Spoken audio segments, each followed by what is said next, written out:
He was about to close the biggest deal of his life. Millions on the table, cameras flashing, investors watching, and then he stood up, in the middle of dinner, in front of everyone. He walked away from the contract and knelt, not for business, not for pride, but for something he had ignored for years, his own son, a little boy in leg braces, dancing in front of strangers with the help of a waitress. A waitress he'd tried to humiliate just hours before. What happened in that restaurant destroyed everything he thought he knew about power, success, and what really matters. Tell me in the comments, where are you watching this from? Richard Collins walked like every hallway belonged to him. Shoulders square, eyes cold, voice steady and sharp like a razor. He didn't waste time on small talk, didn't smile at strangers, and certainly didn't let anyone get too close. In business, he was a legend. Built a logistics company from scratch, turned it into a powerhouse, raised capital, crushed rivals, landed on the cover of a dozen magazines. People feared him, respected him, some even admired him, but no one ever said he was warm. When his wife died 2 years ago, car crash on an icy road, he didn't cry, not in public, not in private. He threw himself into work, doubled his hours, tripled his targets. He told himself he was doing it for Ethan, their only child. But the truth is, he didn't know what else to do. He never learned how to comfort a child, only how to control a room. Ethan had survived the crash, barely. The doctor said he was lucky, but lucky looked like a kid with metal braces strapped to his legs, learning to walk all over again. He barely spoke after the accident, didn't laugh. He was 7 years old now and had the kind of silence that made adults uncomfortable, like he was always listening but never sure if he should speak. They were staying at a luxury hotel in downtown Chicago. Richard had flown in for one of the most important meetings of his year, a potential merger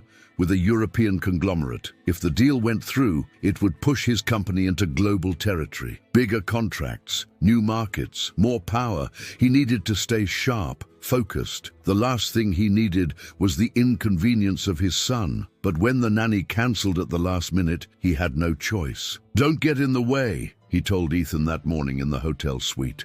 "Stay quiet, don't touch anything, and don't talk to strangers." Ethan nodded, eyes on the floor. Richard didn't notice the way his small shoulders dropped a little more. Downstairs, the hotel restaurant gleamed with elegance. Gold-trimmed menus, white tablecloths, polished glasses that caught the light just right. The kind of place where everything was supposed to be perfect. Richard expected nothing less. When a waiter was 5 minutes late bringing his espresso, he called over the manager and asked, loud enough for the nearest table to hear, "Is this what 5 stars means here?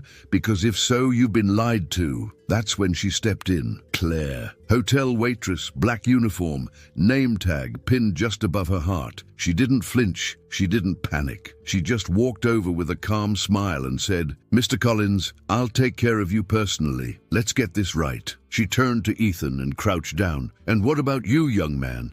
Juice, apple, orange, or a surprise mix?" Ethan blinked, then nodded, barely. It was a small moment, but something shifted. Richard didn't care. Claire did. Over the next 2 days, Claire started finding little ways to connect with Ethan. A napkin folded into a bird. A soft tune hummed near the table. She never pushed, just stayed close enough for him to feel seen. She used to be a children's theater actor before taking the hotel job. She knew how to find the kid, hiding behind the silence. Ethan responded, slowly. He started smiling. He'd lift his hand to mimic a small dance move she showed him. He even whispered something once when she asked him if he liked chocolate or vanilla. Vanilla. His voice was barely there, but it was the first time someone outside therapy had heard it in months. Richard barely noticed. He was buried in emails, calls, documents. The merger was coming to a head. He'd sit at the restaurant table with Ethan beside him, more accessory than son. Claire tried to talk once. "He's doing great, you know. He's trying to move more." Richard cut her off. "Please, just take our order." She didn't push again, but others noticed. A few waiters talked about the kid with the braces who finally laughed. The receptionist smiled when Ethan shuffled in. It was small, but it mattered to Claire, because she'd seen what happens to kids who shut down completely. She'd been one. One afternoon, Claire brought a small speaker to work. She waited until the restaurant was nearly empty. Soft jazz played in the background. Ethan was drawing on a placemat. She tapped his hand gently, then stood in front of him and twirled. Just once. He giggled. She laughed too. She held out her hands and asked, "Want to try?" He hesitated. Then he stood. One step, two. Braces clicking, arms out for balance. She moved with him, slow and easy, letting him lead without knowing he was. Richard walked in right then, his face hardened. He didn't yell, but his voice sliced through the room like broken glass. "Is this what I'm paying for? Entertainment? I thought this was a 5-star establishment, not a daycare." Claire froze. Ethan flinched. Richard grabbed his son's arm. Firm, not cruel, but enough to say, "Enough." He turned to Claire. "You're a waitress.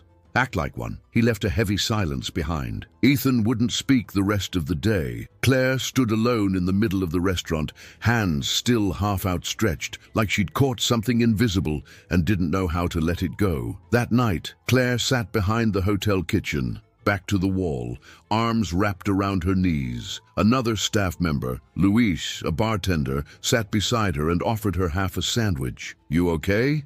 he asked. "I shouldn't have crossed the line," she muttered. Luis shook his head. "That kid smiled because of you. That's not crossing a line. That's reaching someone." Claire stayed silent, staring at the floor, heart full of doubt. Upstairs, Richard watched Ethan sleep. He looked at his son's tiny frame, the leg braces he never fully understood, the way his hands curled into fists even in rest. He remembered the doctor's words after the accident. "He'll survive, but he'll need help, emotional support, stability." Richard had hired therapists, tutors, private care. But he'd never really been there. He didn't know how. He'd been raised to conquer, not comfort. Now the deal of a lifetime was one dinner away. Tomorrow night the investors would be here. The hotel restaurant would host the event.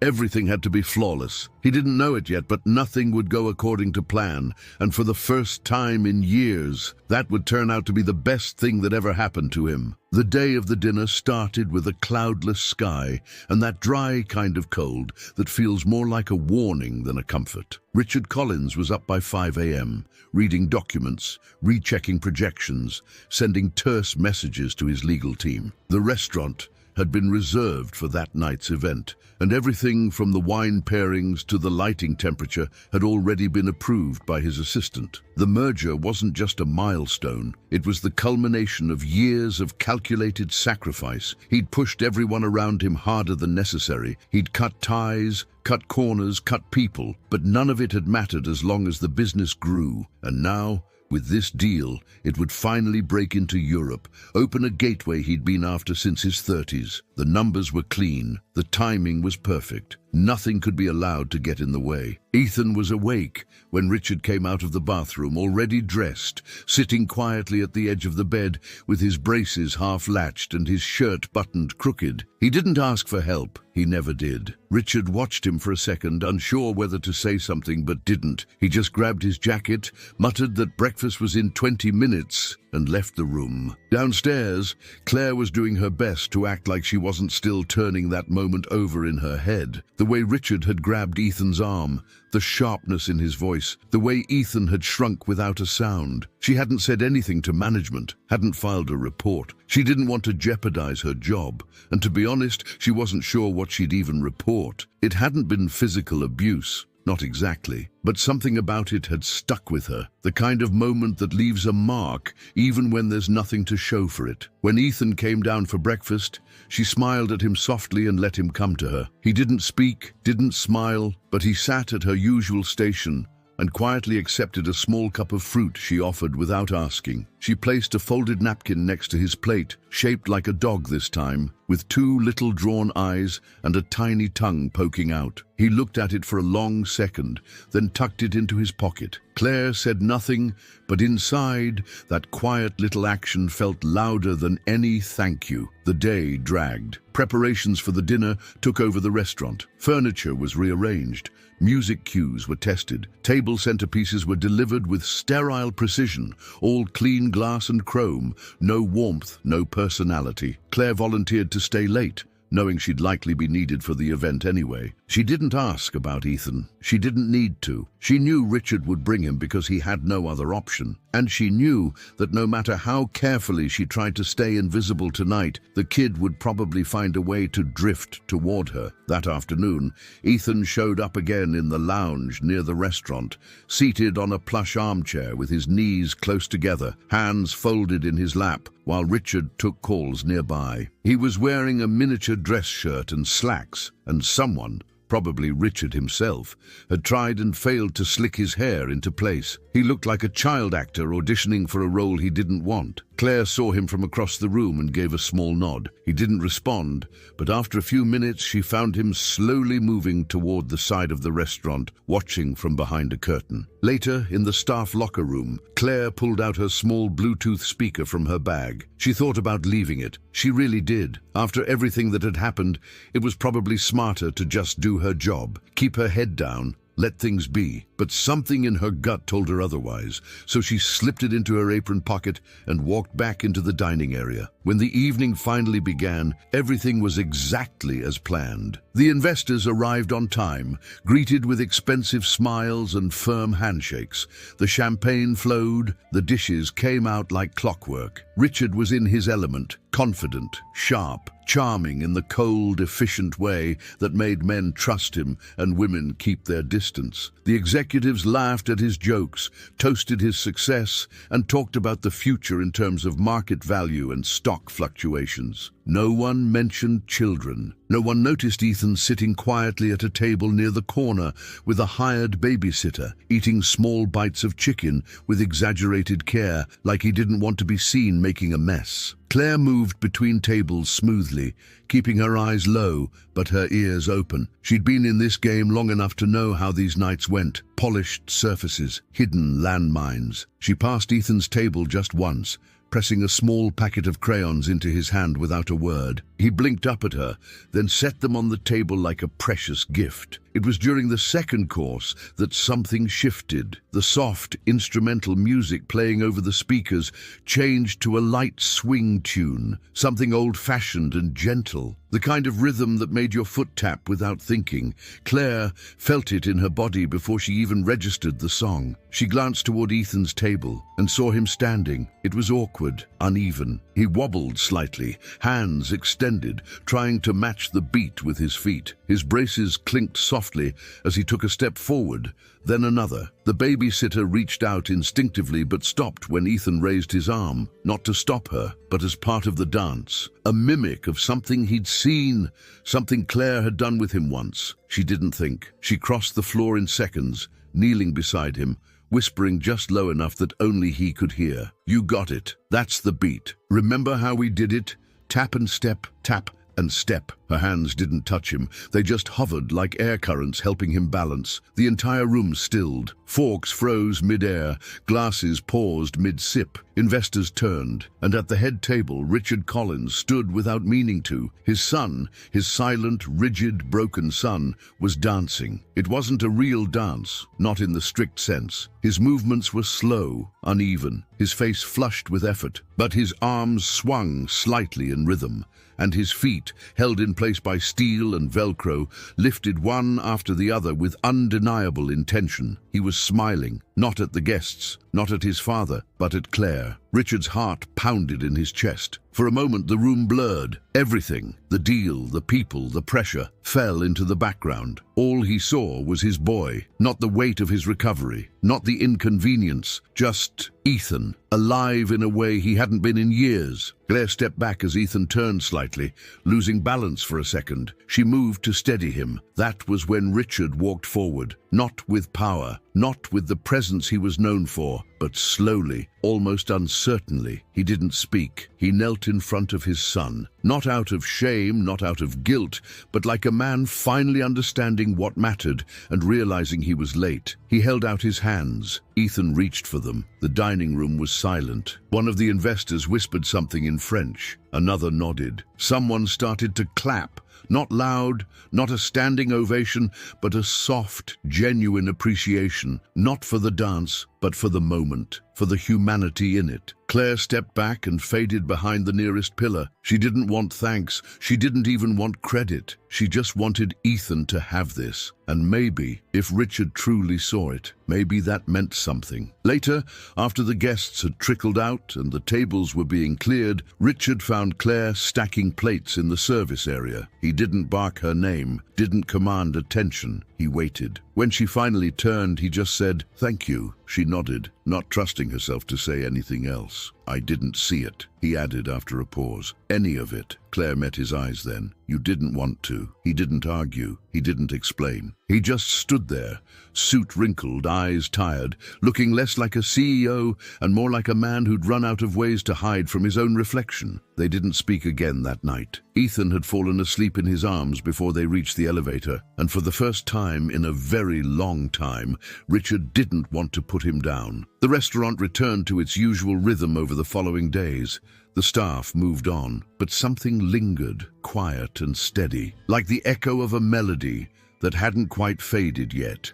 And Claire, folding napkins into new shapes, kept an eye on the door, wondering if Ethan might walk in again, this time without needing anyone's help to dance. 3 weeks had passed since the night of the dinner, but for Richard, time hadn't moved the way it used to. For years, everything in his life had followed a calendar full of deadlines, meetings, flights, contracts. He knew where he would be next quarter, next year, sometimes down to the hour. But now, his mornings started differently. There was no alarm clock at 5 a.m., no tray of papers waiting by his bedside, no urgent conference calls before breakfast. Instead, he sat at the kitchen table with a mug of coffee cooling in his hands, watching Ethan carefully pick apart his cereal, one spoonful at a time, while humming some tune he'd picked up from Claire. It was off-key and made no sense, but it was a sound Richard had never realized he missed until it returned. He hadn't gone back to work yet. Officially,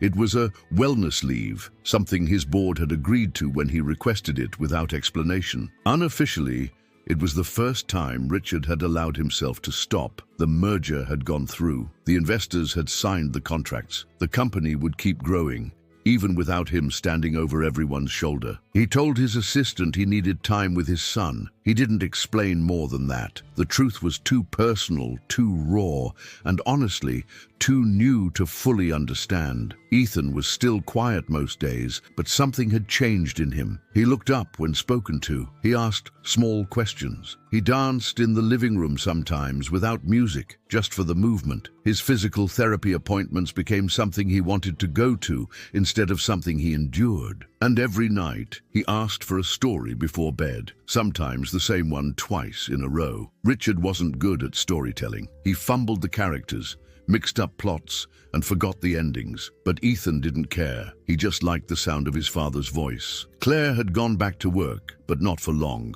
A week after the dinner, she received an email from a community theater she used to audition for years ago, asking if she'd be interested in assistant directing a children's production. They'd seen a video someone had recorded from the restaurant that night. It had made the rounds online. Not viral exactly, but enough to be shared in small circles. Someone had posted it with the caption, "The moment a child remembered how to move, and a father remembered how to feel." Claire hadn't even known it was being filmed. She hesitated before replying, unsure if she still had it in her, but something told her to say yes. On her last day at the hotel, she didn't tell anyone it was goodbye. She just folded her apron neatly, left a note for the staff that said thank you, and walked out quietly through the service door. She didn't think Richard would come by again. She hadn't seen him since that night. She figured their stories had intersected briefly and meaningfully, but were now meant to go in different directions. She was okay with that. Not every connection had to last forever, to matter. But Richard had been thinking about her more than he let on. It wasn't guilt. It wasn't even gratitude in the way people usually mean it. It was something deeper. Claire had given him a window into his own son that he hadn't known how to open. She hadn't just helped Ethan. She'd challenged the part of Richard that had grown cold without even realizing it. He didn't know how to express that, but he knew he owed her more than a tip, more than a polite thank you in the hallway. So one afternoon, After picking Ethan up from therapy, he took a chance and drove to the small theater listed in the email Claire had forwarded him after he asked for a recommendation. She hadn't said she worked there, just that it was a great place for kids with imagination. But when he walked in, the sound of children laughing and shouting filled the space, and there she was, sitting cross-legged on the stage, directing a group of little ones as they tried to act out a jungle scene with paper vines and cardboard trees. She saw him standing in the back, Ethan's hand in his, and smiled, not surprised, not awkward, just kind, the same way she'd smiled at his son the first time they met. After rehearsal, they sat on the edge of the stage while Ethan played with the other kids. Richard didn't have a big speech prepared. He just said what he'd been thinking. "I spent so long trying to control everything," he said. "My business, my schedule, Ethan's recovery. I thought if I kept everything tight, nothing would fall apart, but it already had. I just didn't want to admit it." Claire listened without interrupting. "I was angry at the wrong things, angry at the accident, angry that my wife left me to do this alone, angry that I couldn't fix Ethan the way I fixed companies.